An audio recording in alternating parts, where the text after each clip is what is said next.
This is the Troll Patrol, live with Justin Freakin.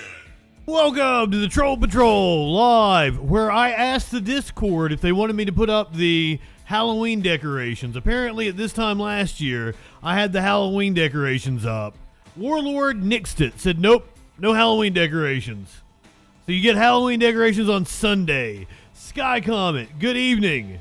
Chainsaw, Tones, how is everyone tonight?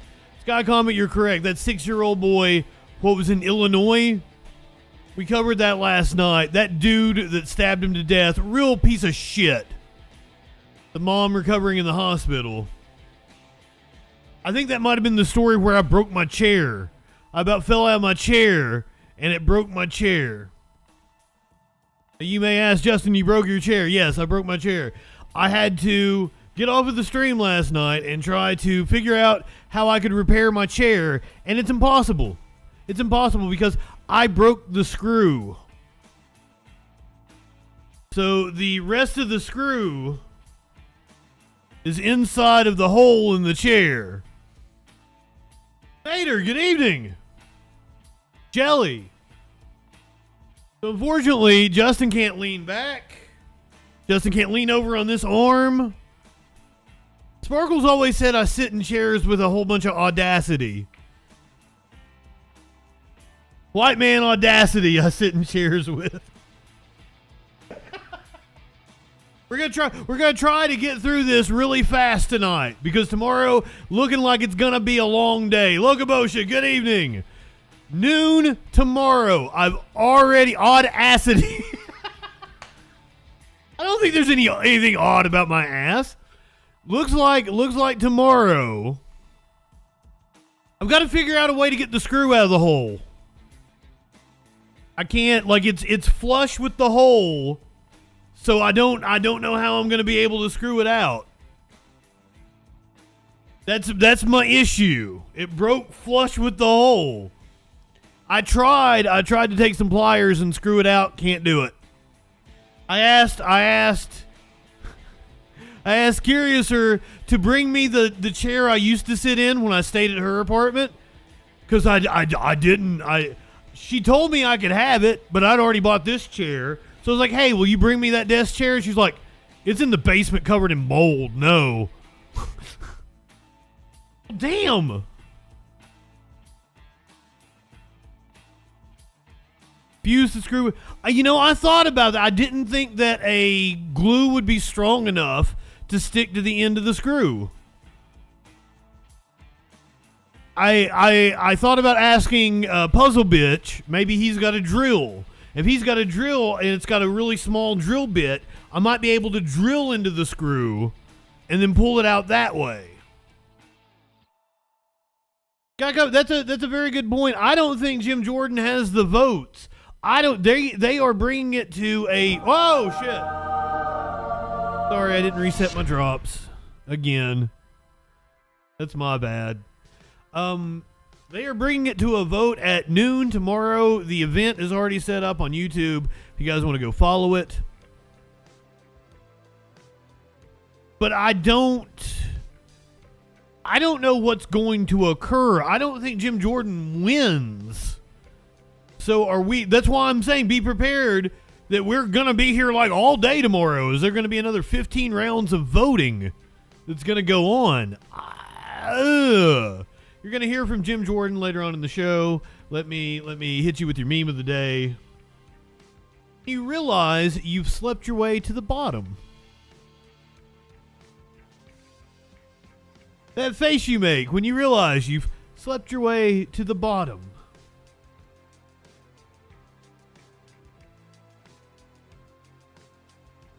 Can't wait when we get to the bullshit segment of the show. The Daily Wire has launched. I thought they already had one, but apparently they've now launched their own children's studio to try to compete with Disney. It's called Bent Key.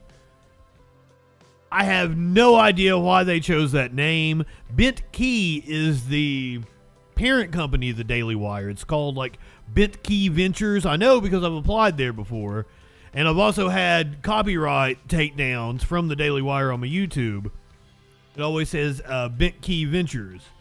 So I don't know why Bent Key was the name they went with for their children's programming. But they have announced their first movie. And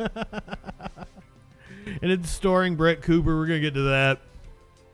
Man in Georgia hit with a $1.4 million traffic ticket. $1.4 million traffic ticket. Man in Cleveland says that a jailer broke his neck. His neck definitely looks broken in the video we're going to watch. Currently, there's two different manhunts we're going to talk about tonight. One in this country and one not in this country. The one in this country is 4 men escaping from a jail outside of Macon, Georgia. A woman in Arizona has gone missing. Police now releasing body cam footage where they actually talked to the woman before she went missing. Suspicious. An Iowa man is suing the city of... I don't know what city it is. It didn't tell me what city it is. Might be Des Moines? That's like the only city in Iowa, isn't it? I don't... Boise? No, that's Idaho.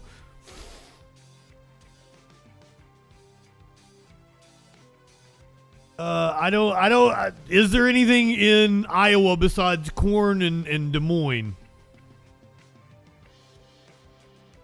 But a man is apparently suing a city after repeated arrests for criticizing the city council. A group of neo-Nazis showed up to protest it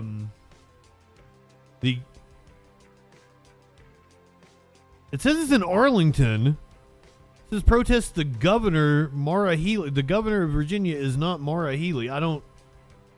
Maybe this is in Baltimore. Baltimore, in Maryland. Fucking shit. God damn it. I just give up tonight. Fuck it. Find out what that news be doing on your own.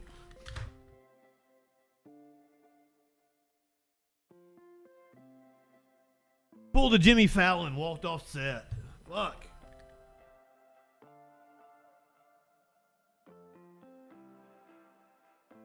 A turning point. I'm not high enough for this shit. A turning point you...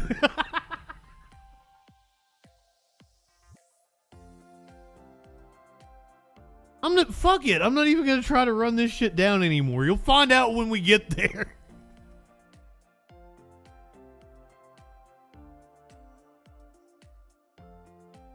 I wrote Trump Gaga order. It's supposed to be Trump gag order. I wrote Trump Gaga order. Ooh rah, ooh wah wah. Fuck it, I don't even know. You'll find out what's find out what's on the stream when we get to it. I'm done trying to run this down. Good evening, welcome. Good evening. Tones, we covered that. We covered the shooting in Texas last night. Iowa City. There's an Iowa City.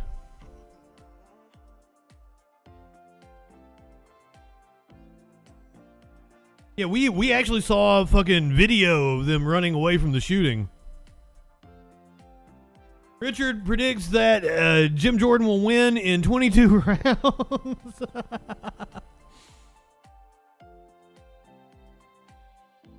You're in Iowa? I'm sorry, DJ Dub.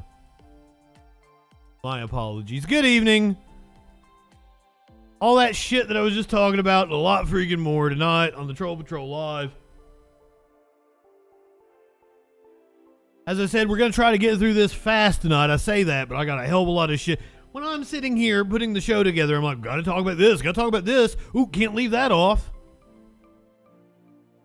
We're going to try to get through this fast tonight because we're going to have a long day tomorrow. It looks like noon tomorrow is going to be the vote for the Speaker of the House. Now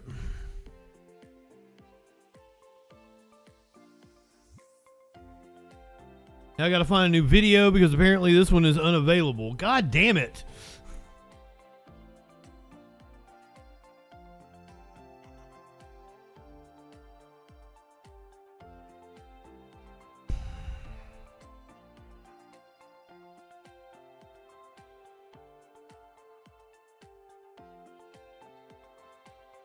2 Swedish nationals have been shot dead in Brussels. Apparently, a manhunt is underway. Belgium raising a terror alert in the wake of the shooting.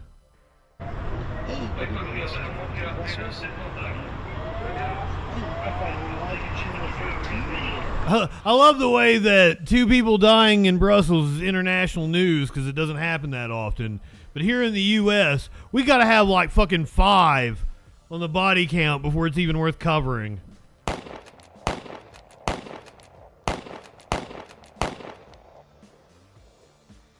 Belgian authorities raised the terror alert to its highest level in Brussels after 2 Swedes were fatally shot. The gunman remained at large just as of like an hour ago, according to the Associated Press.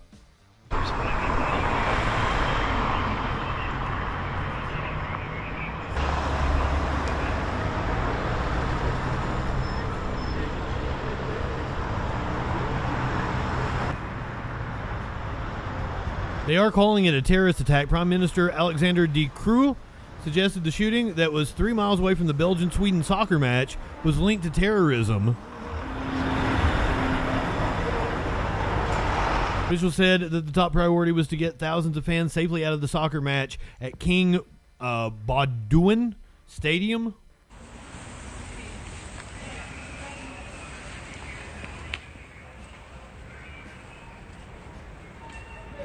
The shooting came at a time of increased vigilance linked to the ongoing Israel-Hamas war that has heightened tensions in several European nations.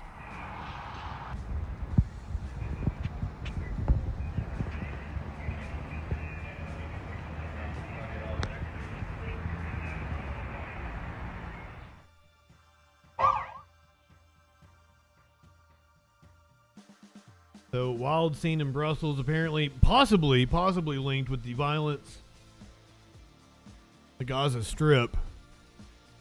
Get a quick update on what's going on there. The Red Cross has actually made contact with Hamas leadership. Let's hear what they have to say. BBC News has just learned that the Red Cross, the International Committee of the Red Cross, has spoken to Hamas leadership. And I want to bring you now in to tell us more about this is the spokesperson for the International Committee for the Red Cross. Jason, thank you for being with us. I understand that your organization has now had face-to-face meetings with the Hamas leadership. What did you learn? What can you tell us? This is a relationship that we've had for years, perhaps decades, and this is the kind of work that we do in conflicts around the world. We talk to all sides in order to advance humanitarian interests. So in this case, yes, we have had face-to-face talks. I hate that he feels the need to couch what he's getting ready to say in that. With the leadership of Hamas, we are insisting on 3 things. First of all, that the hostages be released immediately. Barring that, we're also asking for access to the hostages so that our teams can visit in person, assess the conditions they're being held in, check on their health conditions.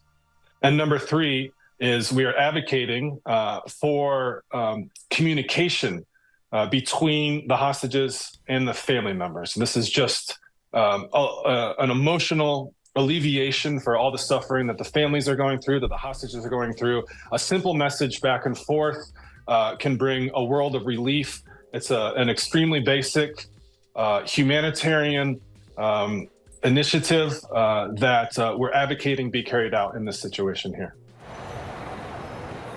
I mean, you may be the only organization on earth currently that is in direct contact with Hamas. Have they given you any indication of proof of life? Any indication of how many hostages are currently in captivity? All these questions that you're asking are, of course, natural, and many people want to know the answers to these questions. Because of the way the International Committee of the Red Cross works, we say these 2 words very often inside our organization: bilateral, meaning just between us and them, and confidential. So as natural it is to want to know the answers to those questions, that's the kind of information that we don't share. We have our way of working. It's designed and intended to increase trust, And so all organizations, in this case Hamas, view us reliably, so we wouldn't share those details. The only thing we would say publicly are those points I said earlier. We want to increase family contacts. We want to visit and carry out health checks with the hostages, and of course we want them to be released. Now, apparently Hamas has offered to release all of the hostages in exchange for a reprieve from the airstrikes. Or at least that was reporting here in the U.S. earlier today. And would you be in a position there then after that to facilitate hostage exchange, some kind of deal between Hamas? Because I think people here in Israel, obviously, as you well imagine, are desperate for news, desperately hope that they can get their loved ones out of Gaza. So if I could split the contents of your question in half, we would be in a position to facilitate the release in that we can come up with the modalities for it to happen. There might be an issue of a simultaneous something or other. I don't know what the details of that might look like. That is to say, we have experience facilitating hostage releases in a safe manner with the trust of all sides involved. The other part of your question is much better addressed to the political leadership of the two sides.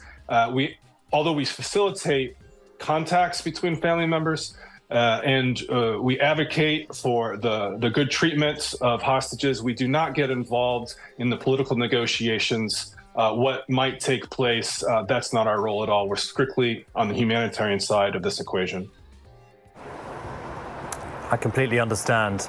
But in the meantime, Jason Stratzio, thank you so much. I think that's going to give at least a tiny bit of hope to the families here in Israel to know that at least someone is in contact with Hamas at the moment. Kira, I'll send it back to you. Thank you.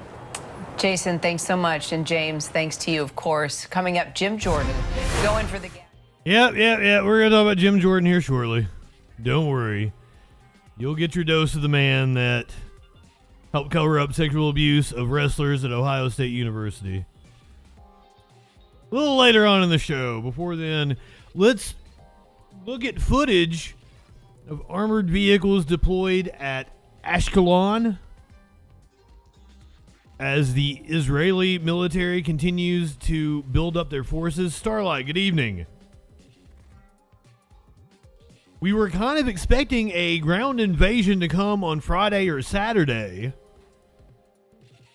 However, Israel has halted their plans for a ground invasion of Gaza thus far, but they sure are building up military equipment at the border.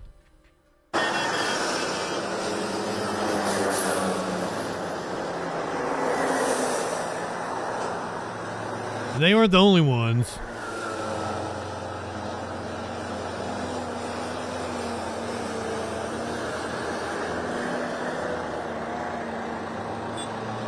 They've been bombing the fuck out of it. Telling Gazans to leave within 24 hours and then bombing them as they were leaving. There was a meme or a post that went around that was like, "Hey, fish in a barrel, you have 24 hours to leave before we start shooting."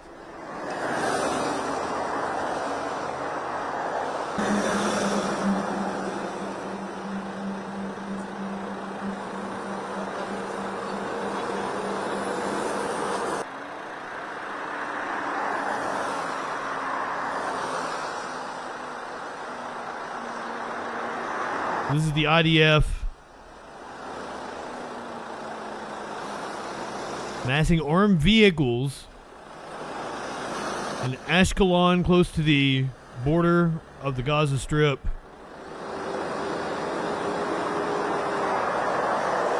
Yep, they're also bombing Egypt, Lebanon, Syria.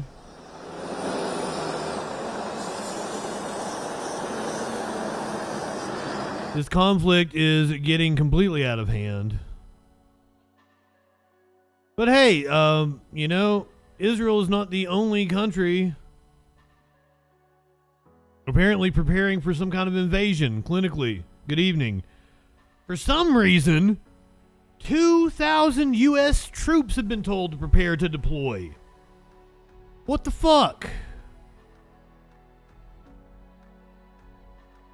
got taken away from him, my wife and 2 baby daughters. On This is an Israeli. October 7th, I woke up to... I thought we were getting comments from someone in the U.S. military. As President Joe Biden considers traveling to Israel in a show of solidarity, about 2,000 U.S. troops have been told to get ready to deploy in anticipation of an Israeli ground invasion of Gaza aimed at crushing the Hamas militant group that rules the war-battered enclave. The American soldiers would not be sent to Israel, but could be assigned to other countries in the region for support roles such as medical assistance or providing security at gate crossings. The Associated Press reported this on Monday, citing a U.S. official. Later in the day, Hamas said it's holding 200 to 250 hostages. The upper end is about 50 more than previously believed, and added that it would release the non-Israeli ones when it was feasible. Also on Monday, Israeli Prime Minister Benjamin Netanyahu warned Iran and Hezbollah not to interfere in his country's military actions, prompted by Hamas's brutal killing rampage into Israel 9 days ago. Netanyahu spoke at an Israeli parliamentary session, not paramilitary, but I think you could use the words interchangeably at this point. Parliamentary session that required a 40-minute break when rockets fired on Jerusalem and forced attendees to take cover in bomb shelters. Don't test us in the north. Don't make the mistake of the past, Netanyahu said, referring to the 2006 war with Hezbollah. Today, the price you will pay will be far heavier. Hezbollah later said its fighters targeted 5 Israeli posts along the Lebanese border on Monday afternoon. Secretary of State Anthony Blinken returned to Israel on Monday, his second visit in less than a week, after a whirlwind tour of 6 Arab states aimed at keeping the war from expanding across the Middle East. Blinken met with Netanyahu, reaffirming U.S. determination to provide Israel whatever it needed to protect its citizens.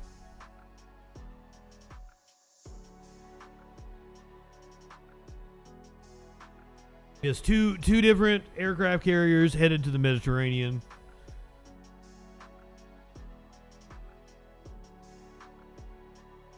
And at a time when we need more voices in the media speaking up,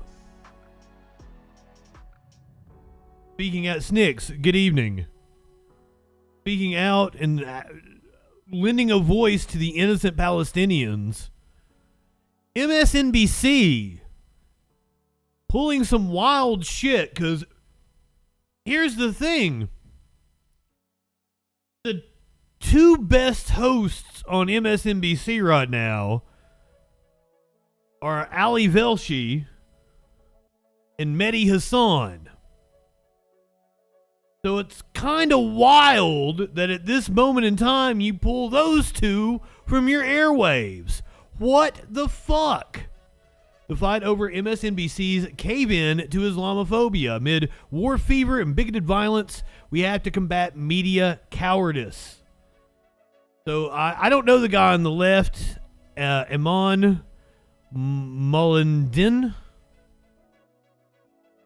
In the wake of the Hamas massacre, Warlord, good evening. And Israel's new bombing campaign in Gaza, a prelude to a pending ground war, anti-Semitic and Islamophobic violence is flaring up all over the world. The situation resembles the days and weeks after 9/11. On Saturday, police in Chicago arrested a 71-year-old landlord, Joseph Kuzba, for allegedly stabbing to death a 6-year-old Palestinian American. That was a disgusting story. That dude looked like a real piece of shit. While public officials like President Joe Biden have rightly condemned anti-Semitic exploitation of the conflict, the political elite has been more muted on the dangers of Islamophobia and anti-Arab racism. The major exceptions to this are among more progressive lawmakers, such as Ilhan Omar of Minnesota, Rashida Tlaib of Michigan, Cori Bush of Missouri, and Alexandria Ocasio-Cortez of New York, who for their trouble have been attacked as weak on terrorism. As war fever rages, the need to stand up to racism and bigotry in any form is paramount. Unfortunately, a major media outlet that is putatively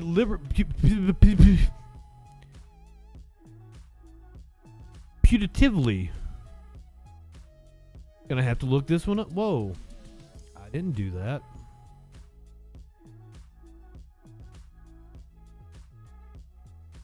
putatively.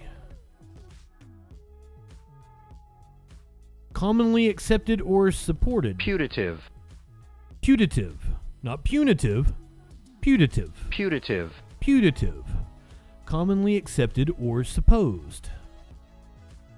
Putatively liberal, the cable news network, MSNBC, cowered for a few days in the face of Islamophobia.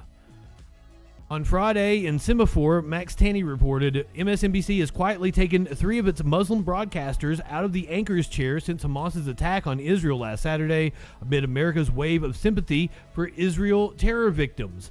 The network did not air a scheduled Thursday night episode of The Mehdi Hassan Show on the streaming platform Peacock. MSNBC also reversed a plan for Ayman Moyil, I'm really fucking his name up, Moyeldin, to fill in this week on the network for host Joy Reid's 7 p.m. show on Thursday and Friday. Moyeldin, an Egyptian-American journalist and veteran NBC News correspondent, covered the conflict from Gaza for 2 years. 2 network sources with knowledge of the plans told Semaphore that the network also plans to have Alicia Menendez fill in this upcoming weekend for Ali Velshi, a 3rd Muslim-American host who on Sunday interviewed a spokesman for the Palestinian Authority. Alicia Menendez is the daughter of scandal-plagued New Jersey Senator Bob Menendez.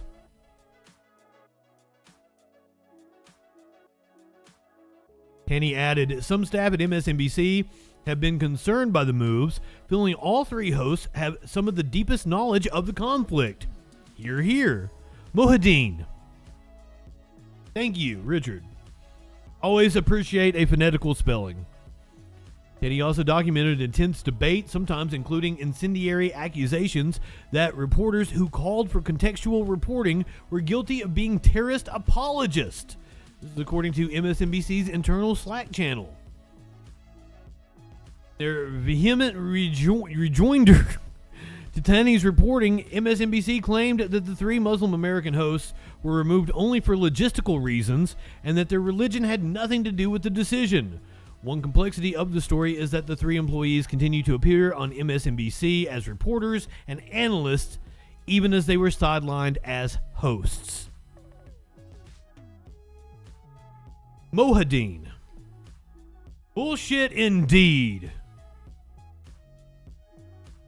But MSNBC's the far left. No, it's yet another corporatist channel. Leftists aren't corporatists. I have to tell this to I have to explain this shit to right-wingers all the time. If it's a corporation, it cannot be the left.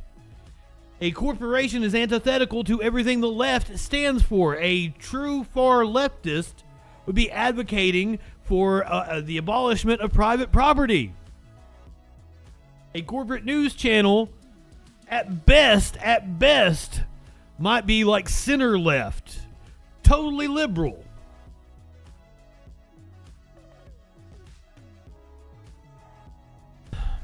I found out, it's Tams, good evening.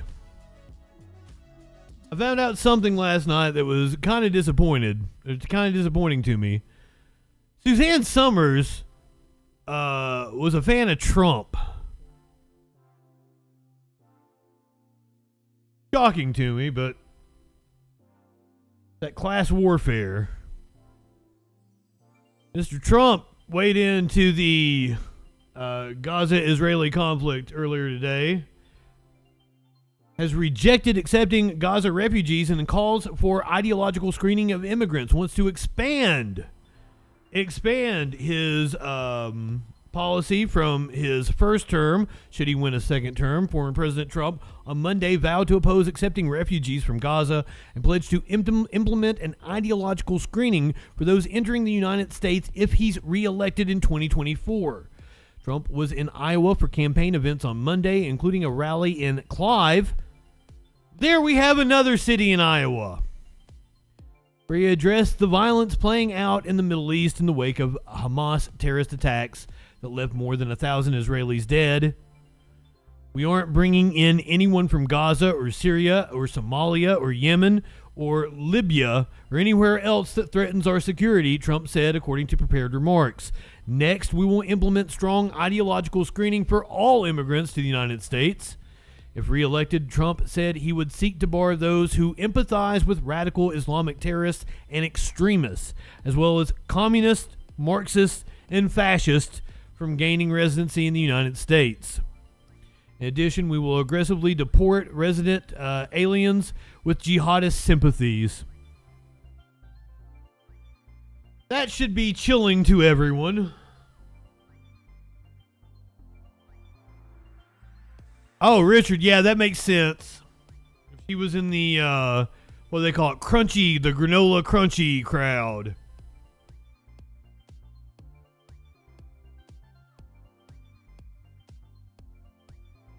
The real pipeline to the alt-right. Meanwhile, I don't know if you guys saw the thumbnail for the show on YouTube, where I put a ball gag in Trump's mouth. Trump hit with a partial gag order today in the January 6th case. I think it's the January 6th case. No, not the classified. It's the January 6th case, not the classified documents case. All these indictments from Trump kind of get them confused. This is the January 6th prosecution. I'm sorry, Sky Comet. A federal judge has issued a partial gag order on former President Donald Trump in his election interference case. Trump is now restricted from making, posting, or sharing statements about special counsel Jack Smith, the court staff, and potential witnesses. However, he is allowed to discuss Washington, D.C. and the jury pool, criticisms of the Biden administration, and making statements that he believes that the case is politically motivated. Congressional correspondent Scott MacFarlane joins us now with more on this decision. And what's interesting, Scott, is the judge says that the former president doesn't have the right to say and do exactly what he pleases. Help explain the ruling.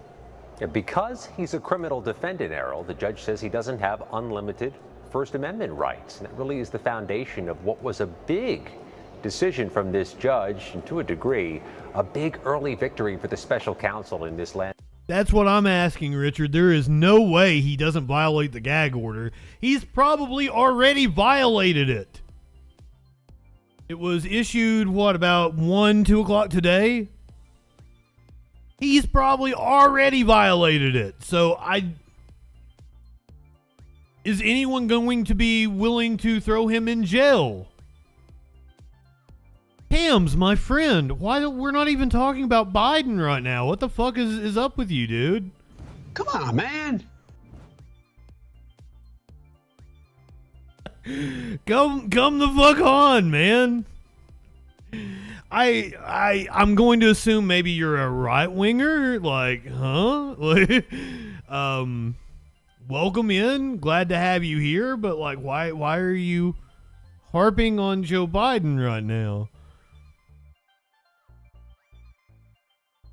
I don't get it.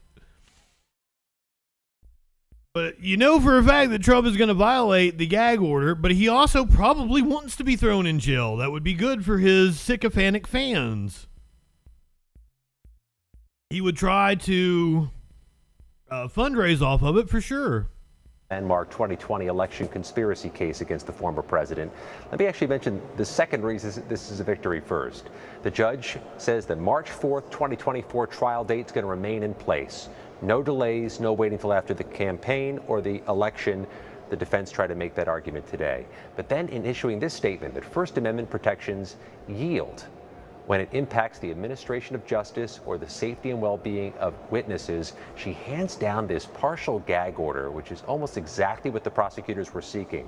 Trump cannot target or repost statements about the special counsel himself or his family, about the court and the court staff, or about potential witnesses in this case, and mentioning a few by name: General Mark Milley, Brad Raffensperger, Secretary of State in Georgia, Mike Pence, Bill Barr. These limitations were brought about because the prosecutors argued that what Trump's been saying as recently as last night, not only threatens witnesses. It threatens to contaminate the jury pool, and it may be a chilling effect, Errol, on future witnesses to come forward who don't want to be the subject or the target of Trump posts. And there's always been a question as to how much, Donald Trump restricts or edits himself when he tweets, when he posts to Truth Social. This goes all the way back. Speaking of which, Justin, now on Truth Social, JustinFREAKIN, Tribal, Blue Sky, Truth Social, I'm everywhere. To his presidency, and certainly when he delivers these speeches in front of a friendly crowd, he tends to go anywhere. How then will these specific restrictions... Actually, Tams, I give Richard total permission to tell you what to do. How will that be enforced? And the judge says there will be sanctions if I'm on Threads. Trump has violated this newly implemented gag order. She didn't specify what those sanctions can be, but we know in court today the prosecutors referenced a whole range of possible sanctions, including potential financial sanctions. And the judge said earlier in this case, if there are violations, they're just going to fine him. Restrictions potentially on this gag order, she may be inclined to expedite the trial to avoid tainting the jury pool. She didn't mention the very provocative notion of ordering pretrial detention for a U.S. president, nor has she ruled that out. She left quite broad what is going to happen. She says there'll just be sanctions, and she said that and then gavelled the hearing closed. And you also mentioned that former Vice President Mike Pence is a part of this ruling. Explain what the president now is restricted and allowed to discuss as it relates to his former VP. Absolutely. There are three areas in which Trump is going to be limited with his targeting speech. Special counsel, Jack Smith and family, the court and court staff, and the third one is potential witnesses. But the judge even acknowledged there may be some carve out or some more latitude allowed if the former president's going to criticize Mike Pence, because Mike Pence is very much running against Donald Trump right now in a Republican primary. The prosecutors in making this ask emphasized hanging around at 1% still. To calibrate or hold back some of what he says. And they said that the September 17th episode of Meet the Press, in which Trump was interviewed and held back answering some questions, are indications that he knows he can hit the brakes when you need to when it comes time to criticizing others. But the prosecutors also mentioned, Errol, that what they're seeking to limit here, and what the judge has issued a gag order to limit, is such a small percentage of what Donald Trump can say on the campaign stump. He can still criticize the Biden administration. He can still say he's the best choice for high office. They're just trying to keep him from chilling witnesses, threatening witnesses, and saying phrases about the special counsel they deem does both. And the judge, Errol, really emphasized her concerns with one word in particular. When Trump calls Jack Smith a thug, the judge even said in so many words, if any other criminal defendant used that phrase, targeting an official in his case, he or she would likely be sanctioned. And she has tried to argue, Errol, she is going to treat Donald Trump like every other criminal defendant. Good. And how is the former president responding to this? I would imagine there's a... Tribal is exactly like Twitter. Yeah, and the all caps was referenced in court today. The judge says some of these phrases in all caps have special resonance. As recently as last night, Trump continued his criticisms of the judge, calling her a Trump hater and an Obama appointee, trying to argue that the Obama appointee has some resonance in this case. And he's also been critical still of Jack Smith, not just calling him a thug, but deranged. Question now is, Errol, what can Donald Trump say after this moment? What will he say after this moment, potentially to test or incidentally testing these new rules? If he runs afoul of this gag order, Errol, seems certain the special counsel will file a motion in court and they'll have it out in court. Wow, fascinating stuff. Scott McFarland joining us from Capitol Hill. Thank you. Thank you. I was thinking I'll head over here to Truth Social. I am not following Trump, but you don't have to scroll very far in order to see Trump.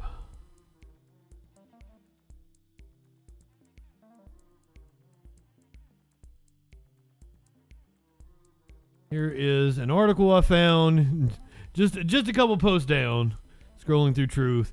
Trump responds to judge's partial gag order. On Monday, former President Trump blasted the limited gag order that was issued against him by a federal judge in Washington, D.C. while speaking at a campaign event in Adel, Iowa. Hello from the other side. On Monday afternoon, Trump claimed the gag order was so unconstitutional and that his team would appeal the order just hours after his campaign spokesperson called the order an absolute abomination. Today, a judge put on a gag order. I'll be the only politician in history that runs with a gag order. Right? You're the only politician. Well, that's not true. You're the only politician in history to run with 91 fucking felony charges against you. Not allowed to criticize people. Can you imagine this? Do you believe this? I'm not allowed to criticize people, so we'll see. We'll appeal it and we'll see, but it's so unconstitutional. Didn't call Jack Smith a thug, though, so perhaps that short statement was in line with the gag order.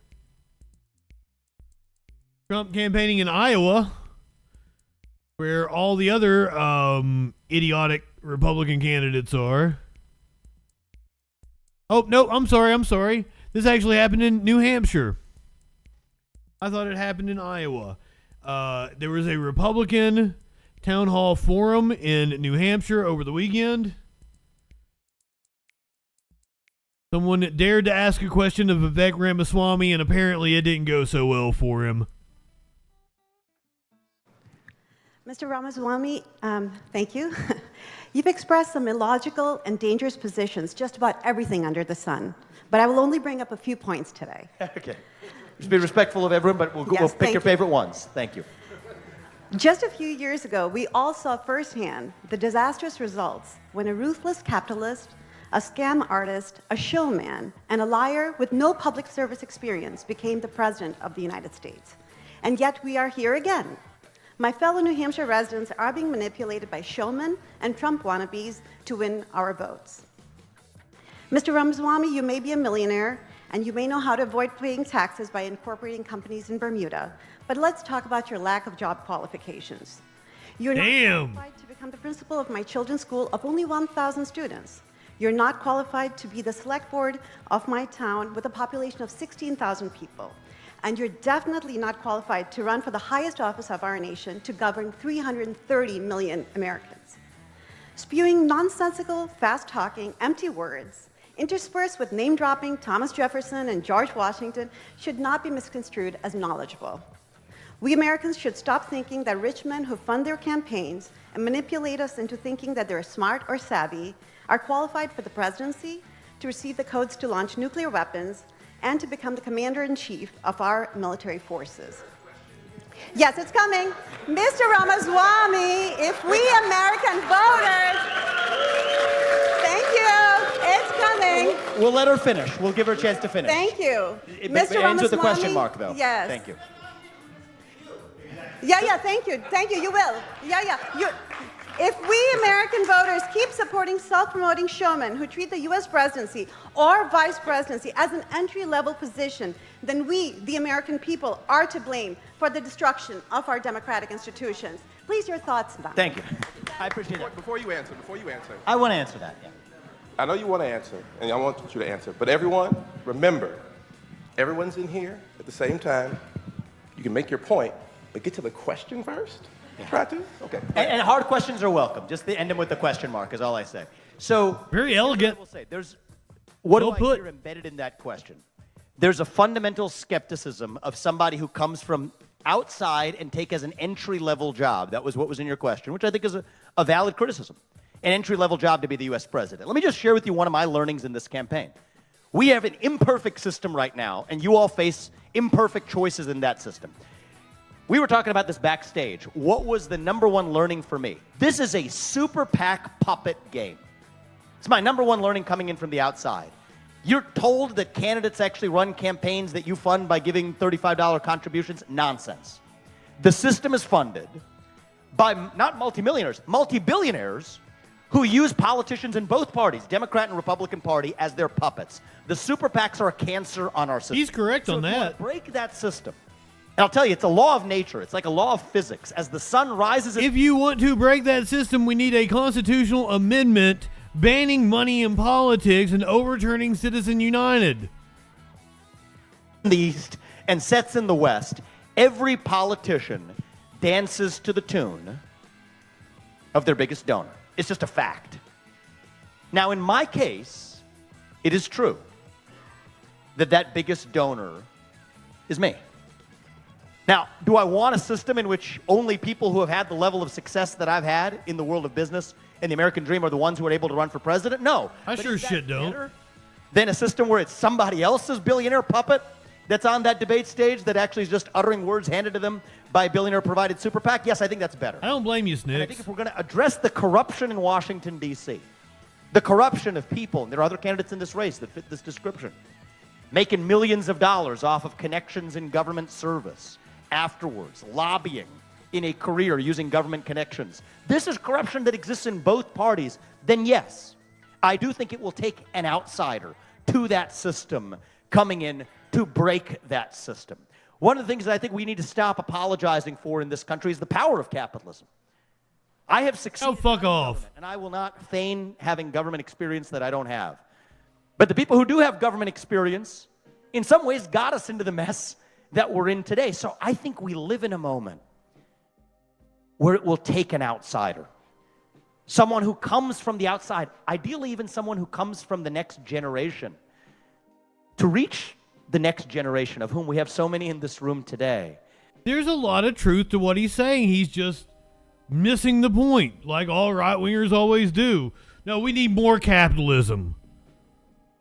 We need an outsider to come in. No, I told you exactly how to fix the system that you accurately described. You accurately diagnosed the problem. I will give you that, Vivek. But your solution is just more bullshit. And it's not going to fix anything.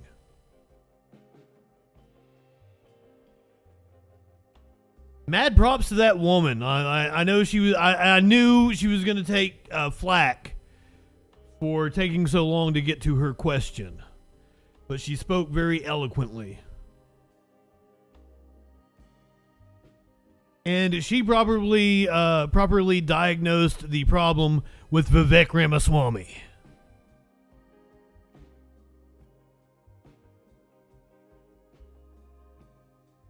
Let's talk even more about our broken system and the fact that we're supposed to have a House of Representatives that is functional right now, and it is not. To join us tomorrow, apparently there's going to be a vote at noon.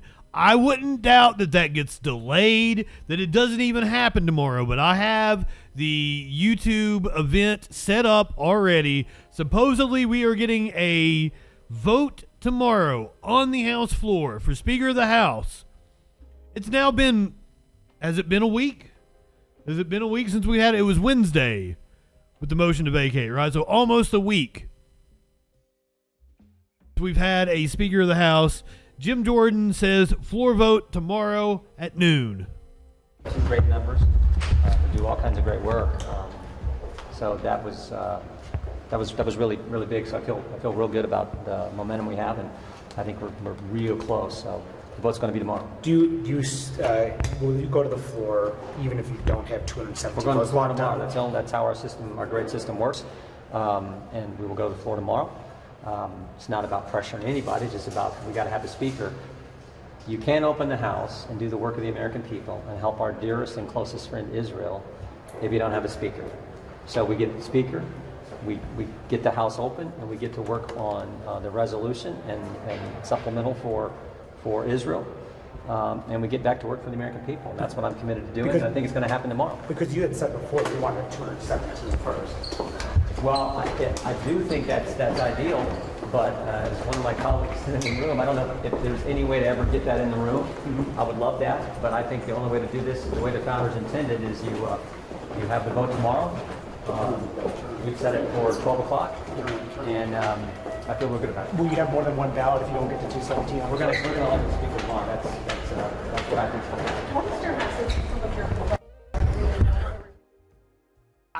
happen. No clue what is actually going to happen tomorrow.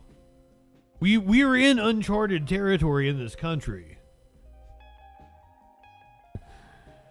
So we're going to be here. We're going to be covering it live. Is there going to be a Speaker of the House tomorrow? If I was a betting man, I'd say probably not.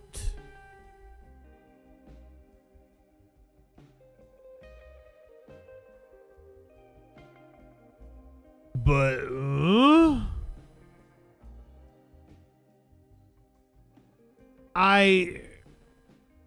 we'll find out. We'll find out tomorrow. I hope there's some impassioned floor speeches. Bring a snack. We could be here for a while. That's what I'm saying. I'm trying to get through the news as fast as I can tonight, but we're not even halfway there. Too much shit going on. One of the things I left off last night that I wanted to talk about was Republican Representative George Santos and his weird outburst on Friday with reporters. Officers, this is the gentleman that was accosting me when I had a 2-month-old baby in my hands. You came in my personal space. And then I immediately stepped away. Congressman Santos, what are you doing? What are you doing to call for the end of Israeli? What are you doing about terrorists destroying Israel? What about the terrorists from Hamas that tried to defend in this building? It's abhorrent. It is abhorrent that you are in this building stepping up for terrorists. You are a terrorist sympathizer. You are human scum. Human scum. I do not care. You are human. You are human scum. That's what you are. Human scum. You have no business in this building defending terrorists. Buddy, you have no business in that building. Being a lawmaker, you lying sack of shit.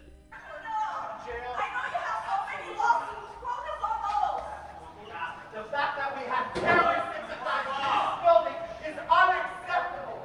You know what, George? I agree. The fact that we have terrorist sympathizers in that building is unacceptable. And it appears that the GOP is going to try to elect one of them as Speaker of the House tomorrow. What about Marjorie Taylor Greene? What about Lauren Boebert? What about Ken Buck? What about Paul Gosar? You want me to continue naming people who aided the terrorists on January 6th that attacked that Capitol? Would you like me to do that, sir? I agree with you on that point. Let's get those terrorists and terrorist sympathizers out of that building. His legal troubles apparently getting to him. Maybe he should go bum a ciggy off of his fellow representative Lauren Boebert. Boebert seen crouching and smoking in a Walmart parking lot after finalizing her divorce.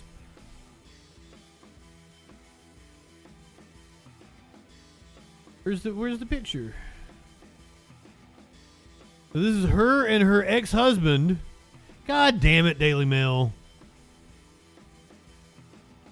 Or this just throwaway story. God damn it. Don't worry, I have an actual story dealing with Lauren Boebert we're going to cover here. So this is her and her ex-husband kissing in a Walmart parking lot. Colorado Congresswoman Lauren Boebert and ex-husband Jason seen kissing passionately as they bid farewell, finalizing their divorce on Tuesday. This is the guy that showed his balls to some kids, right? The couple, who were married for 17 years, were seen spending the afternoon together in Grand Junction, Colorado after a court hearing on their divorce settlement.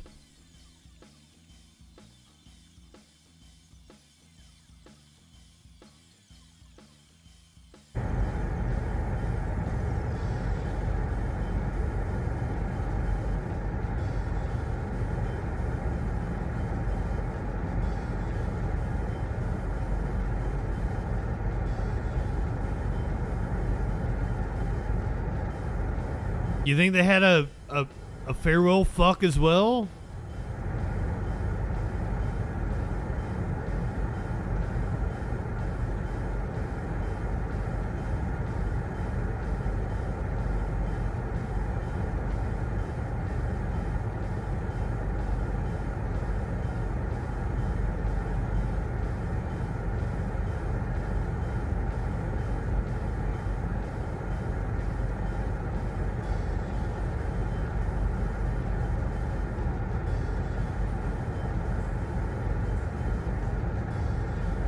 a pretty good guess if she had to have a cigarette after, indeed.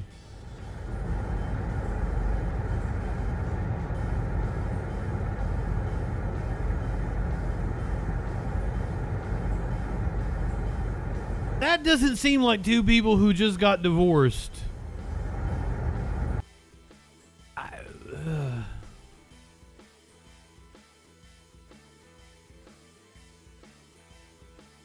So the former couple was seen arriving at a Walmart parking lot where they stopped for a cigarette break. Lauren squatted down on the ground to smoke. Oh, I'm sorry. There she is. Two of them sharing a cigarette together. Apparently went shopping inside the Walmart too for Pampers.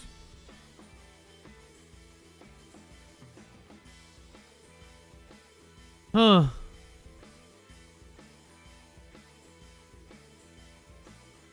I usually wouldn't bring up a congressperson's personal life. Seems very tabloid-esque. But then that dovetails into this story. Lauren Boebert's campaign spent funds at the bar owned by her Beetlejuice date. So, new FEC filings raising questions. Representative Lauren Boebert's campaign once spent money at a Colorado bar. The bar is owned by the man who accompanied her to the theater in September. The pair were kicked out after causing a disturbance, according to reports. Per her recent FEC filings, the Boebert campaign spent $317. Okay, that's not that much. Spent $317 at Hooch Craft Cocktail Bar on July 31st. It is unclear if Boebert herself spent the money at the bar or if it was an employee with her campaign. They could have just had a dinner there. It could have been the campaign having a dinner. If you have 4 or 5 people on a campaign, you could absolutely have a bill of $350. That might be where she met, $317. She took her campaign staff out to lunch. She paid for it. $317 sounds like, a meal for 4 or 5 people at a nice restaurant. Yeah, we ran over this during the whole Beetlejuice scandal.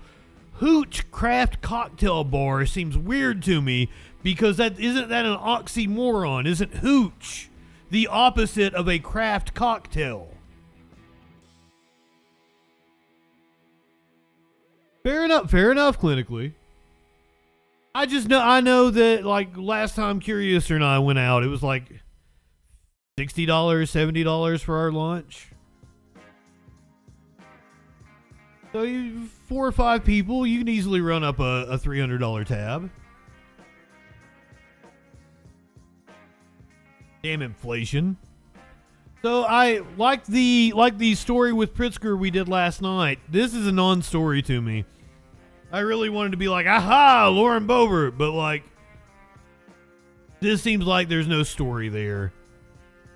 They just wanted to publish it because of her, sexual anarchy in the theater during Beetlejuice. You live in sexual anarchy? Spent the money on July 31st. She could have met him there. That could have been how the two of them met.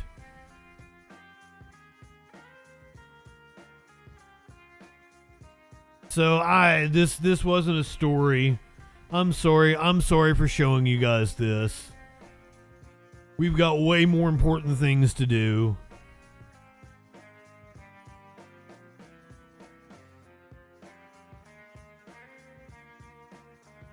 Like, listen to Pennsylvania State Representative Stephanie Borowitz, a Republican from Clinton County. This looks like a committee hearing inside of the State House. When Democrats are pushing bills like banning gas-powered mowers and gas-powered stoves in New York City. Huh? Who in the fuck has pushed a bill to ban gas-powered mowers? And the things about, it's not even a ban on gas stoves or anything. It's like new construction going forward can't have gas stoves. And there's a reason for it. Because it's something like 25% of childhood asthma is caused by gas-powered stoves. Seems to protect children seems like a pretty good reason to do that. And it's not that they're going to come in and take your gas stove from you. It's just that new construction can't have it. Like, I would assume that's in like apartment buildings and shit. If you want a gas-powered stove in your house, I would assume you're free to do that, but I haven't seen the exact wording of the bills. But Republicans always got a fearmonger over the dumbest shit. When Democrats are pushing bills like banning gas-powered mowers and gas-powered stoves in New York City, all under the name of a climate control agenda, we can all see what is really going on here. The truth is... And it wasn't even about climate. It wasn't about climate. It was about preventing childhood asthma. Yeah, that's a new one on Me Tones. I've not heard about the gas-powered mowers. Is in Genesis 8:22, it says, as long as the earth endures, seed time and harvest, cold and heat, summer and winter, day and night will never cease. I'll say that again, will never cease. Of course, we are to be good stewards of God's creation, but not through a forceful climate control global agenda. I'm a no. Thank you, Chairman. She just cited Genesis as a reason to vote against a bill, and we don't even know what the fucking bill is. Jesus, woman, learn to feel embarrassment.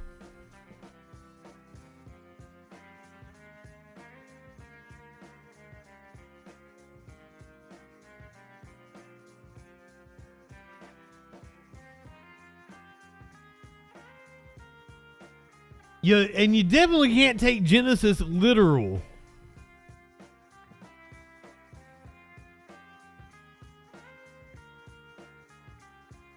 Matt Gates forehead syndrome. Shelley, that's a very good point I didn't even think about. Gas lines in earthquake zones. Hey now, my forehead looks pretty fucking big since I shaved my head. By the way, why did you guys let me do that? I see old videos of me with hair and I'm like, God damn, I look so much better. Why in the fuck did you guys let me shave my head? Bad chat. Bad chat.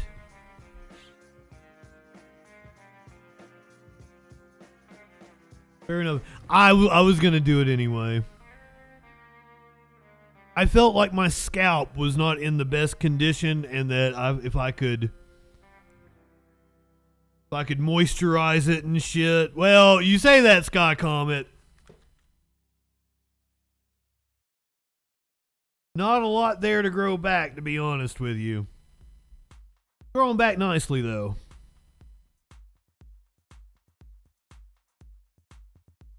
This was always my plan. I was going to do Bald Boy Summer. Then we do Peach Fuzz Fall. And then hopefully I've got, shoulder length hair by the time we get to election time next year. Fair enough, Richard. Was I Twitch banned already? No. I shaved my head before the Twitch ban. The Twitch ban came like a week later. It all happened around the same time, though. When was Trump's first indictment? It was like the end of March, right? Or was it like the first week of April? April 13th. Well, I'm not bald anymore, thank you very much. I'm growing it back out. Oh, you said you can't pull off the bald look. I didn't look bad. It didn't look as bad as I thought it was going to look, but I look way better with hair.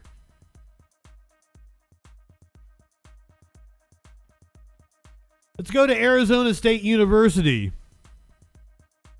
University professor shoved to the ground by right-wing youth activists. Now, this is weird because I actually saw this headline from a right-wing source. They didn't say that happened. Arizona State University is investigating a potential hate crime against one of its staff after members of Turning Point USA followed and harassed the professor and then shoved him to the ground.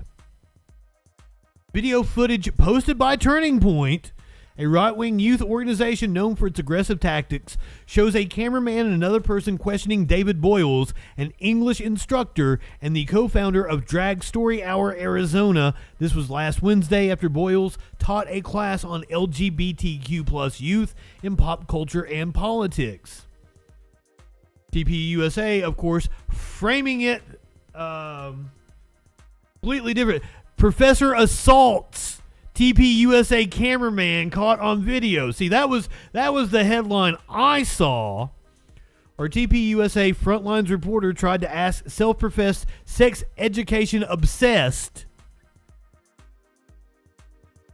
queer ASU professor David Boyles a few simple questions. Refusing to answer, our cameras caught the exact moment Mr. Boyles assaulted, pushed, and clawed at our cameraman. Hey there, David. How you doing? Oh, hey. How you doing? Good, good, good. Hey, I just was wondering if I could ask you a couple questions. Nope. Why not? Put that away. Why? So let me ask you, when did you decide to get obsessed with sex education? Are you going to answer any of my questions? Nope. Okay, so if I ask you how long you've been attracted to minors, or how long you've fantasized about... Whoa! Sue these motherfuckers! This is defamation.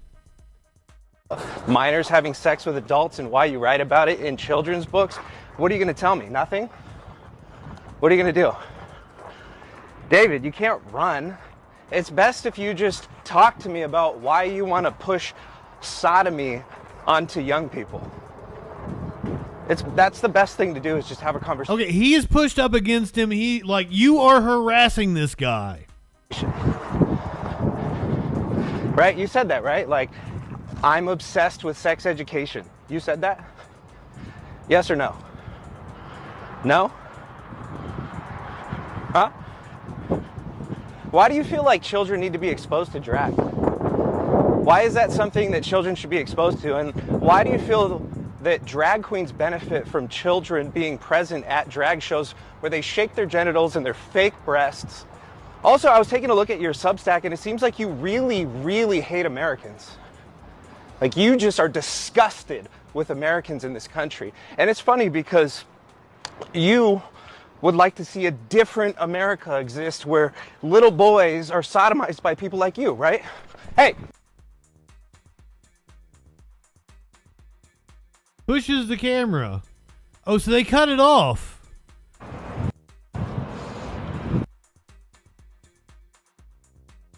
In the video, Boyles, who is queer, does not engage with the Turning Point's repeated questions, such as how long have you been attracted to minors and why he hates America. At one point, Boyles moves towards the camera, though it is not clear if he makes contact with the cameraman. Turning Point claimed Boyles assaulted, pushed, and clawed at our cameraman. Security footage released by ASU shows the other Turning Point member then shoving Boyles to the ground.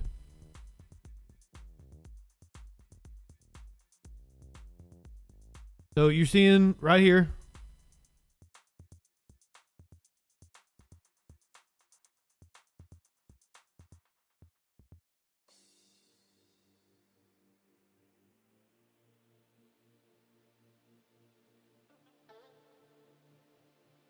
Yep.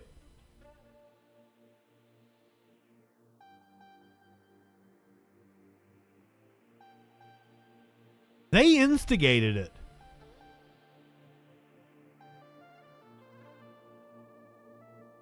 I feel so sorry for this professor that there was nobody there to protect him.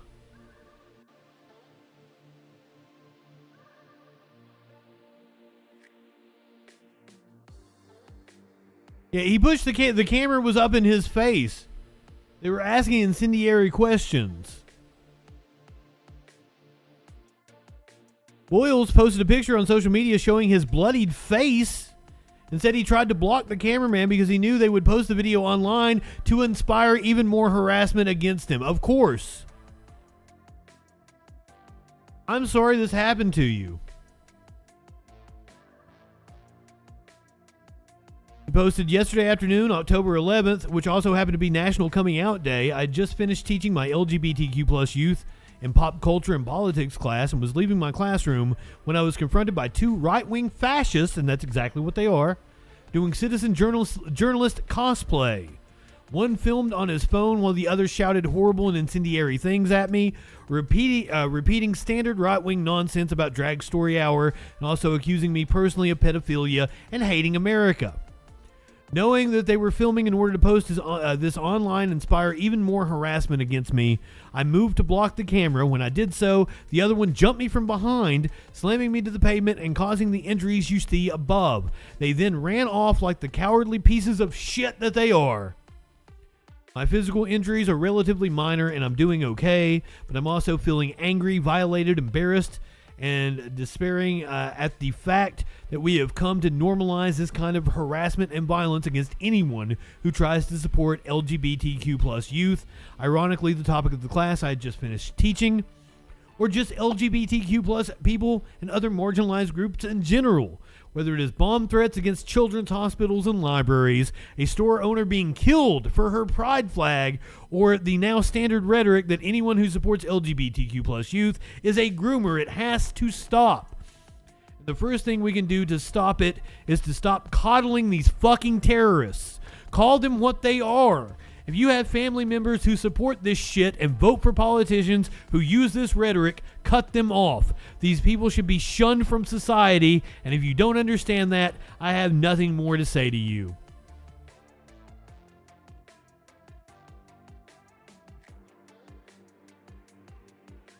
ASU confirmed it is investigating whether the assault on Boyles was motivated by bias or prejudice. Turning Point told media outlets its cameraman plans to seek assault charges.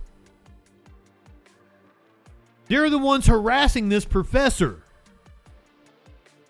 But then they play victim. Boyles is listed on Turning Point's professor watch list, which targets college professors for their work or views and results in harassment. The watch list says it documents professors who discriminate against conservative students and advance leftist propaganda in the classroom. After the incident, ASU President Michael Crow and the university condemned the attack on Boyles. Cowards that they are, and so confident in the legality and appropriateness of their actions, the Turning Point USA reporter, quote, and cameraman, quote, then ran away from the scene before police arrived. This is according to Crow. This is the kind of outrageous conduct that you would expect to see from bullies in a high school cafeteria. Crow has previously asked Turning Point to remove ASU professors from its watch list, but he said he never received a response. Crow and the university have also allowed Turning Point to host events on campus, which has led to criticism, the Arizona Republic reported. Turning Point and its leaders, including founder Charlie Kirk, play a large role in right-wing politics, particularly online and on social media, as the group embraced Trump and his supporters. The Associated Press recently reported on how group leaders saw their wealth grow through Trump's Make America Great Again movement, but that the group's track record of helping Republicans get elected, especially in Arizona where it's based, is spotty. They're fucking grifters. Their personal wealth has grown, but they don't even do the thing that they claim they're doing, which is youth outreach. Go to the TPUSA page on Facebook. Go look at their Twitter. Go look at the people that are commenting. It is a youth outreach organization that is 100% full of baby boomers. Well, I can't say 100%. That's bad math. But then you take my 75% chance of winning and then add 66, but the vast majority percent. I got 141 and 2/3 chance of winning. The vast majority of people who comment, share out TPUSA bullshit, they're all like baby boomers talking about how college warped their kids' brains or some shit. Right-wingers are absolute fucking morons.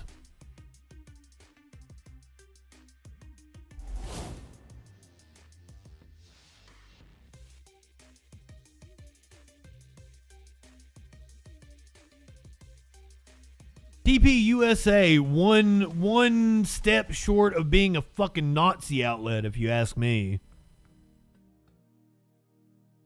The supposed journalist, quote unquote, looked like he probably belonged to a few Nazi groups. Let's go to Maryland, outside of Arlington, where apparently some Nazis showed up to protest the governor. Governor Healy will give an update on the state's emergency shelter system. It has been facing increased strain with thousands of migrant families flooding into the state. It comes as masked members of a neo-Nazi group protested outside of the governor's home in Arlington this weekend. WBZ's Katrina Kincaid is live at the State House with more on this. Katrina. The governor's neighbors say it's one thing to protest outside of a public building, but doing so outside of her home is unacceptable. The neo-Nazi group protested outside of the governor's home, seemingly in response to how she's handled the migrant crisis here in the state. Some members of the group NSC 131 showed up at night wearing black masks written 131 on them. Members of the group stood outside of her home chanting, "New England is ours, the rest must go." The same group held. I actually do not give a shit. You can protest outside of a public official's home. We went through this with the whole Supreme Court protest. Make them feel the pressure. However, you show up in masks affiliated with a neo-Nazi group. I kind of feel like this is terroristic threatening. He's handled the migrant crisis here in the state. Some members of the group NSC 131 showed up at night wearing black masks written 131 on them. Members of the group stood outside of her home chanting, "New England is ours, the rest must go." The same group held similar protests at motels where migrants are being sheltered. Residents in the Arlington neighborhood say that the protests have left them upset. It was scary, especially this neighborhood. There's a lot of kids, a lot of families, and it's a good community. So just seeing something like that and being able to take place right here in our front lawn, I mean, just very scary. The group did eventually leave, and Arlington police say that no one was arrested. At the State House, Katrina Kincaid, WBC News. I'm 100% for protest, but that just doesn't feel like protest to me. That feels like terroristic threatening.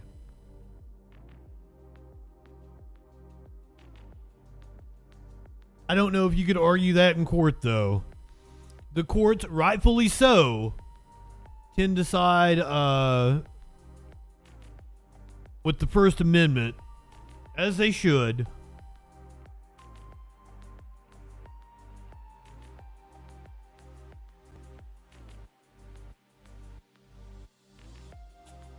But we allow neo-Nazis in masks to show up and protest at politicians' homes.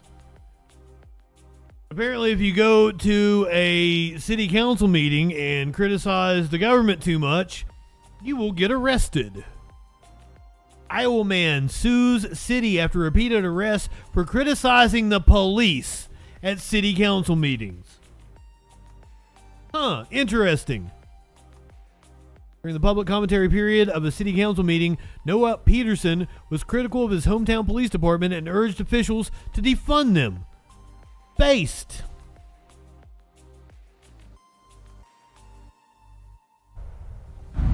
Noah Peterson's public comments during a council meeting quickly turned into a run-in with police. He refused to stop talking, and he left City Hall in handcuffs. At Newton council meetings, the public has up to 3 minutes to make their comments. Noah Peterson tried to use his time to criticize the police department and specific actions. He describes himself as an activist. Defund Newton Police Department. They are a violent civil and human rights violating organization. Mayor Michael Hansen jumped in, banging the gavel. Records about that domestic abuse. You're out of order, sir. Stop. No, I'm not. No, he's not.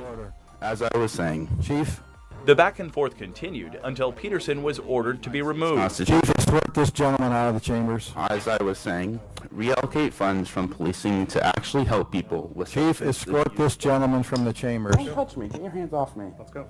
No, I'm speaking my 3-minute period. Yep. Your 3-minute period has ceased. It has not ceased. I have a right to criticize the government if I want to criticize the government. Goddamn right he does. You are violating the First Amendment. And you are violating the First Amendment. Arrest me then. He was arrested for disorderly conduct. Now, the council rules for the comment period state that people cannot include derogatory comments or statements about an individual. In a statement, Newton Police Chief Rob Burtis said Peterson was acting in a way that was deemed to be in violation of the stated rules for citizens. The police chief said Peterson refused directives by law enforcement to leave the podium. When we talked to Peterson Thursday, he said he would not willingly silence himself. What's the First Amendment for if not criticizing the government? And I think government can handle 3 minutes of criticism. He says he plans to be at the next council meeting and file a lawsuit over First Amendment rights. In Newton, Andrew Mullenbeck. I hope he wins. So he has now filed that lawsuit. Peterson's civil action against Newton argues that his First, Fourth, and 14th Amendment rights were trampled upon when the police chief handcuffed him during the city council's October 2nd, 2022 meeting. Before he was taken away from the podium, Peterson, reacting to the wrongful arrest of a college football player, said of the police, they are a violent, civil, and human rights violating organization who do not make your community safer. That's correct. They are also pro-domestic abuse because they are currently employing a domestic abuser and choosing not to release the records about that domestic abuser.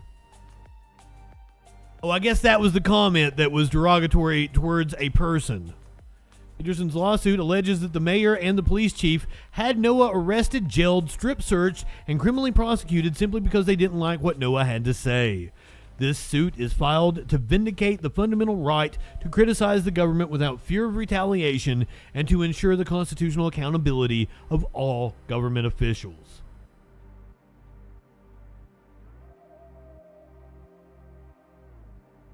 Weird that the police don't give a shit about the Nazis out front of somebody's home.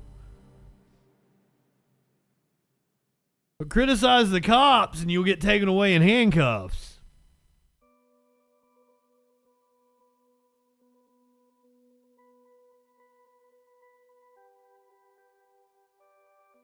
A woman in Arizona has gone missing and apparently had an interaction with police before she went missing. So you know what I've got to say? Investigate the fucking cops. Let's find out what they know.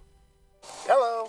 Hello. How are you doing? I'm okay. How are you? New body camera video tonight shows a Williams police officer making contact with 32-year-old Chelsea Grimm days before her car was found on a remote road without her in it. In the video, the officer says they got a call for suspicious activity near the cemetery in Williams, and he came to check on her. Chelsea appears to be upset and explains she was working on a photography project. Are you doing all right? Yeah, I just was doing a photo shoot of the lost soldiers and got a little emotional, so I was crying before I got back on the road. Her disappearance, days after this video was recorded, has both family and authorities confused, searching high and low for tips as to where she went. Here's what we know so far. Chelsea planned to drive from her home in San Diego to Connecticut to meet her family for a wedding, but she told her family she was stopping to camp in Arizona instead. Investigators know on September 27th, she met a friend in Phoenix, then canceled lunch with that friend the next day. On September 28th, she surfaces in Williams and has that conversation with the officer, telling him she's planning to camp nearby. Yeah, if it's okay with you if I hang out here for another like 15 or 20 and then head on the road, that would be my plan, I think. Do you have like a hotel around here or anything? I don't. I was actually thinking of just camping for the night, but I wasn't really sure exactly yet. Gotcha. Well, I didn't plan to be here till sunset. The yellow lights over there, the Loves. It's a trucker stop in the gas station area. You can just sleep there. Nobody will bother you. Awesome. Yeah. Love that. The sheriff's office says on September 30th, a woodcutter in an area near Ash Fork, Arizona, sees Chelsea camping in her car, talks to her, and she says she's okay. But that's the last known contact she had with anyone. We're trying our best to hold on to the positive outcome scenarios, and put our faith in the authorities. On October 4th, her parents report her missing, and on October 5th, hunters in the same rural area find her abandoned Ford Focus SUV in the middle of a dirt road with flat tires on the right side. It was locked, many of her belongings were found inside, but there was no trace of her, and all cell phone and credit card activity has since stopped. The Coconino County Sheriff's Office says while they don't suspect foul play at this point, they're trying to figure out if she got in another vehicle or if she hiked out.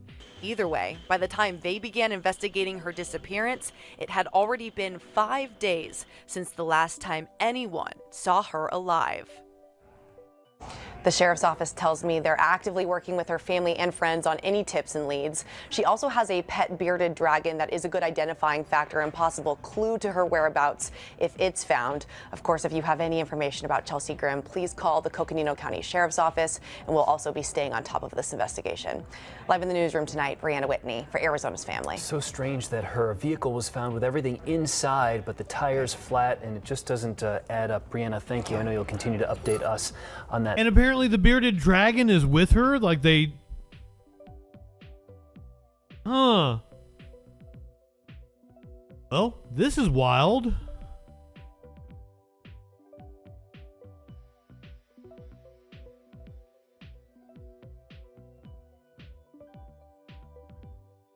Go to Cleveland. Our man is suing I believe it's the Cleveland Police Department. Might be the county sheriff's office. The FBI is investigating after the man has accused the jailer of assault, saying that he broke his neck. He walked into jail facing a misdemeanor bench warrant. I didn't pay my fine. I was homeless. You know, I had no money. But before he was even booked, this happened. Handcuffed and thrown headfirst into a wall by a jailer. My head snapped back, and that was it. Tonight, as the FBI investigates what happened to Jeff Fry inside the Lorain County Jail, Fry is telling his story for... He was assaulted by a cop, clearly. One reporter. News 5 investigator Scott Knoll here now with the story you'll see only on 5. Let's watch that video again. He clearly was not resisting. He was being calm and cool, and the deputy just slung him for no fucking reason. He walked into jail facing a misdemeanor bench warrant. I didn't pay my fine. I was homeless. You know, I had no money. But before he was even booked, this happened. Handcuffed and thrown headfirst into a wall by a jailer. My head snapped back, and that was it. Tonight, as the FBI investigates what happened to Jeff Fry inside the Lorain County Jail, Fry is telling his story for the first time publicly to one reporter. News 5 investigator Scott Knoll here now with the story you'll see only on 5. Yeah, Jeff Fry says he spent 2 weeks in the hospital and another 4 months in a nursing facility, recovering from what happened May 12th. Injuries that his lawyer says included a broken neck and permanent spinal cord damage. For Jeff Fry, even sitting in one place. Sorry, poor dude. It's difficult. His left arm in a sling. He has only partial use of... It's gonna be years, but thank God you're not gonna be homeless anymore, dude. You getting ready to be a really rich man. But I'm sorry this happened to you. I'm pretty sure you'd rather have your health than the millions that are coming your way, and unfortunately it's gonna take a while to get them. Of his hands. Nothing like the 58-year-old seen here in surveillance video walking into the Lorain County Jail May 12th. Did you deserve what happened that day? No. No one deserves that. You get emotional. Well, of course. Every time I think of it. That's why I try and be happy. Nothing's ever easy. According to this Elyria police report, officers arrested Fry on a municipal court bench warrant. The report says Fry was under the influence of alcohol, but capable of walking on his own. Jail video shows he's searched, then walked through the jail's Sallyport area. That's when the video shows Fry, who's handcuffed behind his back, briefly turn away from the jailer escorting him. That corrections officer, Brian Tellier, then appears to grab Fry and fling him face first toward a glass wall. Still handcuffed and unable to brace himself, Fry's face and head hit the base of the wall. I was knocked out completely. Body froze. Couldn't move nothing. Nothing. In his report, that jailer told supervisors because of the, quote, risk of potential escape, he attempted to place Fry against the wall, but that Fry fell due to his intoxicated... Fail! While there's no audio on the surveillance video, Fry says he had no plans to escape. I was in handcuffs. He turned himself in, didn't he? Fence, barbed wire. You can't climb a fence like that. And I never jumped before, never ran. The Elyria police officer who was there reported it appeared as though Fry tripped over his own feet. He noted Fry was mumbling and appeared heavily dazed from the impact. His eye begun to swell and was bleeding from his mouth. Fry says he doesn't remember what happened next, but video shows jailers pick him up and carry Fry, his legs dragging beneath him, into a holding area. Fry says that's where he came to. And they started talking and asked me how I was doing. I said, I don't know, you just broke my neck. Despite that, at no time on the video does anyone appear to stabilize Fry's head. Instead, a nurse checks his vital signs. With Fry seated, propped up against a wall, Tellier appears to twice reenact what happened. That was not a dangerous... They're laughing! No need to use any force against him. Civil rights attorney Nick DiCello represents Fry. He believes not only was his client assaulted, officers tried covering it up. I mean, if those officers were here on this street corner with us right now, and I did something like that to you or to Jeff, I'd like to believe both of them would have me arrested and take me to jail for doing it. An ambulance was called for Fry, but according to a letter from the jail's administrator, it was not a result of the use of force. Instead, James Gordon told a sheriff's captain it was for Fry's, quote, extreme intoxication and low blood pressure. That jail administrator, James Gordon, is Tellier's father-in-law, according to a sheriff's captain. Again, without audio, there's no way to know... They both look like dipshits. ...about Fry's injuries. But watch what happens as they try to position Fry on the stretcher. Fry says he doesn't remember it, only saw it weeks later on video. I wanted to see what was done to me too. Anybody would. And then when you saw it, what'd you think? I said, oh my God. And, a few other choice words. He doesn't understand why this happened. You'd never get it out of your mind. And while Fry says he's focused on trying to get back to as close as normal as he can, he also wants accountability for what happened to him. I don't see how they could, do that to somebody. Just out of humanly respect, just to treat somebody like you could throw them around. They don't consider you human. Records show the Lorain County Sheriff's Office opened an investigation into Tellier's actions in May. A lieutenant found Tellier used inappropriate and excessive force against Fry. That same lieutenant found Tellier also falsified county records by submitting inaccurate incident and use of force reports. However, more than... Was he arrested? There was no indication Tellier was disciplined for any of it. And a sheriff's office captain confirmed this week Tellier is still working. A union rep for the corrections officers did not respond to our request to talk to Tellier for the story. I asked for Fry. He says he's met with FBI agents 3 times about what happened, and his attorney says he's preparing a civil rights lawsuit on his client's behalf. There are a couple parts in that that are just tough to watch. Yeah! At least 3, my goodness. And that's not the only investigation into what's happening behind the bars there at the Lorain County Jail. Yeah, Rob, you'll remember on Monday we showed you this video. Another corrections officer caught on camera repeatedly hitting a man scheduled to go to a mental health facility. That jailer, Ruben Ortiz, now charged with assault and falsification. Ortiz scheduled to be in court in Elyria later this month. Man, oh man, there's a ton going on inside that jail. Yeah, and for so long, without videos like this, we had no idea what was actually happening. Thanks for bringing it to us, Scott. Nicely done. Yeah, imagine all the shit they got away with before cameras became ubiquitous. Holy fuck.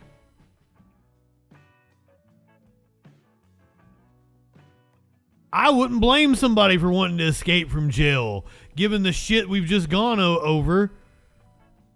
4 men escaped from the Bibb County Jail in Bibb County, Georgia.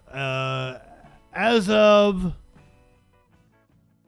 This morning, they are still on the run. I'll see if I can get you an update here as we watch the video. Midday with breaking news. Right now, Bibb County deputies are looking for 4 men who escaped from the jail about 9 hours ago. One of those men is an accused murderer. Here's a live look right now at the jail. I can't make it big. We're going to begin. There we go. Right now, Bibb County deputies are looking for 4 men who escaped from the jail about 9 hours ago. One of those men is an accused murderer. Here's a live look right now at the jail. Not a lot happening right now because, as you can imagine, those deputies are out trying to find those 4 men. Within the past hour, the sheriff's office released some information on the escape. They say the 4 escaped through a damaged day room window and a cut fence. So take a look at this photo. It is the blue Dodge Challenger, the sheriff says, pulled up outside the jail and drove the men away. Be on the lookout for this vehicle. And here are the 4 escapees. Take a good look at your screen right now. They are 52-year-old Joey Fournier. He is accused of killing his girlfriend in the Barrington Hall neighborhood in 2022. You might remember. Mark Carey Anderson, accused of aggravated assault. Jennifer Denard Barnwell is being held for the U.S. Marshal Service. And Chavis Demario Stokes held for firearm possession and drug trafficking. Now, the sheriff's office has notified jail neighbors about this escape. For example, Mount DeSales Academy, about a half-mile, went on lockdown this morning. That's when we first heard about this. Anyone with any information on the 4 inmates can call Macon Regional Crime Stoppers. That number is 1-877-68-CRIME. Again, that number is 1-877-68-CRIME. Well, Bibb County schools are now on lockdown right now as a precaution. School leaders, I should say, sent a notification to parents letting them know about the escapees, but also saying instruction continues as normal inside the building. There is no reason to assume schools are at danger, but precautions are being taken to ensure safety, end quote. We're going to stay on top of this. Anthony Montalto. So as of about an hour ago, they have still not been apprehended, on the loose. A manhunt underway in Georgia.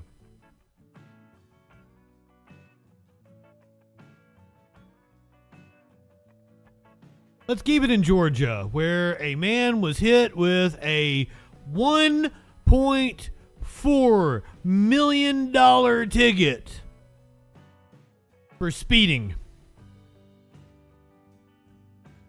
$1.4 million for speeding.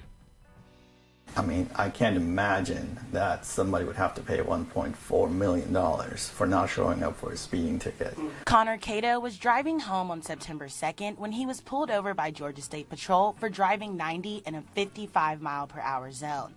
Connor says he knew he was going to get a super speeder ticket, which in Georgia means an extra $200 is added to speeding tickets, but he did not know the amount would be as high as it was. $1,480,032.51. So you called the court after seeing that number, of course, and what did the courts tell you? The lady told me on the phone, I told her, this might be a typo, I don't know, I'm not sure, and I told her the amount it was. And she said, no, sir, that's the correct amount. You either pay the $1.4 million or appear in court on December the 21st at 1:30 p.m. Local criminal defense attorney Sneh Patel tells us he's never seen anything like this before. I mean, at first when I was called about this, I thought it would be a clerical error, but I know you followed up, and apparently it's not a clerical error. So, again, I mean, I've never seen something like this, ever. Patel says you never pay over the maximum amount for traffic violations, and misdemeanor charges in the state of Georgia can only go up to $1,000. The maximum for a misdemeanor is $1,000. If it's a misdemeanor of high and aggravated nature, the maximum would be $5,000. Now, the bond amount should be sort of kind of relative to that. So for misdemeanors, you wouldn't see bond amounts more than $5,000. If in some cases, in extreme cases, maybe $10,000 or so, just to ensure that if it's a crime that involves some sort of violence, or if you're anticipating that somebody could commit more crimes, you would set a higher amount, or if you have any indication that they may not show up for court, you set up a higher amount. But not 1.4 million. I mean, that's something that goes into cases that are drug trafficking or murders or aggravated assaults, something of that nature. We did hear back from the city of Savannah late this afternoon. A representative tells us the balance reflected on the e-ticket is not the actual amount of the fine, it's a placeholder, because all super speeders are required to appear in court. That enforceable fine is set by the judge when the defendant appears in court, and the penalty can't be more than $1,000 plus state fees. Now, why did someone put $1.4 million in the placeholder for Connor? Well, we're working on getting the answer to that question, too. To see the city's full response, visit the article on WSAV.com. Tyler Nicole, WSAV News 3, on your side. Thanks. Oh, shut up, Lester. The NBC News app or follow us.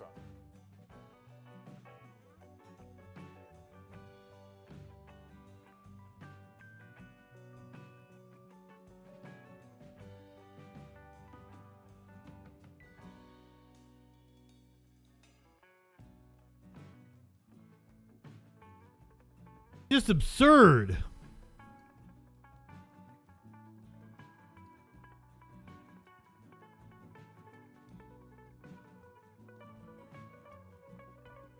About as absurd as the Daily Wire putting out content for children.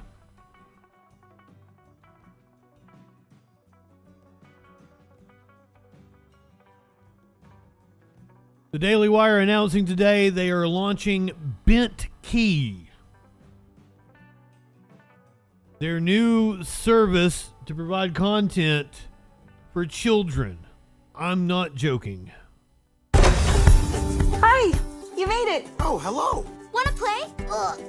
I've seen enough. These two are ready. Ready or not, here we go. Please keep your arms and legs inside the cart at all times. Hurry up. Keep your arms and leg inside the cock at all times. Here we go. Please keep your arms and legs inside the cart at all times. Hurry up, the party is starting soon. Yeah! Follow me! Where is he going? We're going on a treasure hunt. We're exploring the wild blue yonder. So I don't know why they chose the name Bent Key. Bent Key Ventures is the parent company of the Daily Wire. I know this because I've applied to work there, and also I've received copyright takedown notices on YouTube, and they always come from Bent Key Ventures.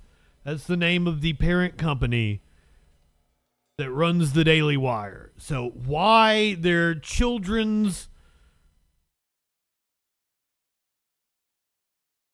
content is under the Bent Key banner, which is also... The Daily Wire has a streaming service, but apparently this is another streaming service that you would have to subscribe to on top of being a Daily Wire subscriber.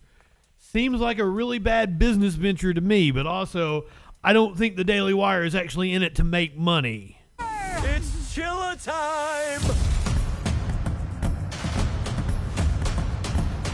Pretty incredible. It's unbelievable.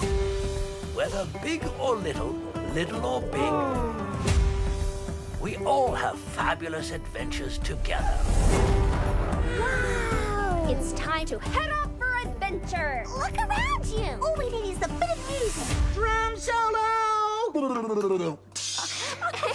Imagine this. All I see is adventure. Well, good morning. I don't really want to imagine that. I kind of hate that I had to watch that to begin with. And on top of their streaming children's content, they have announced their first big budget movie apparently.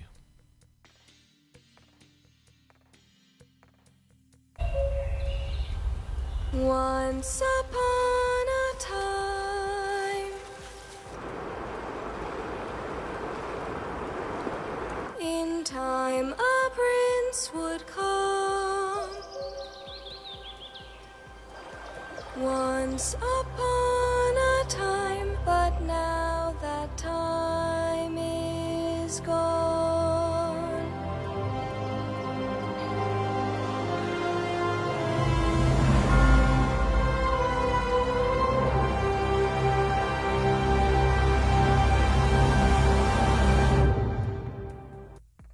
They called her YouTube sensation Brett Cooper.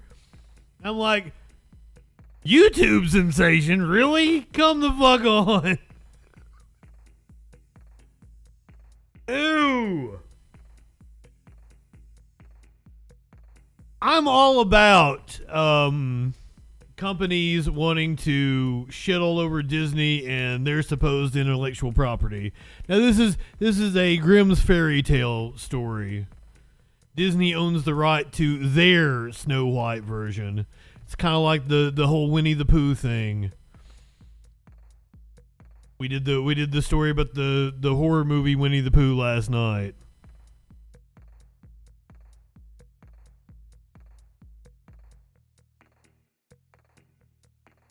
Why let this kitty have food?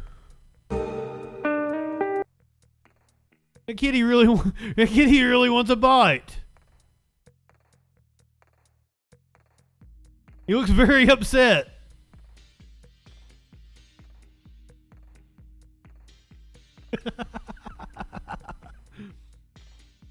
Remember, tomorrow afternoon, noon o'clock.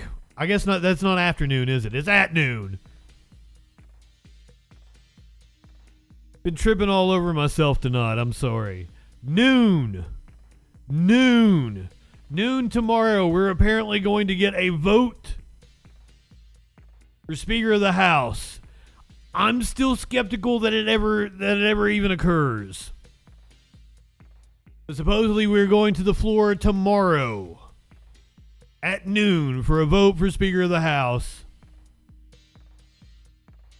The YouTube event is already set up. If it doesn't actually occur, I'm not going to come on. If it does, I'll see you at noon. And who knows what the fuck is going to happen when it actually does occur. Go ahead, light one up, tip one back. It's all right to have a little fun before you hit the sack. I'm JustinFREAKIN. We'll either see you tomorrow afternoon or tomorrow evening on the Troll Patrol.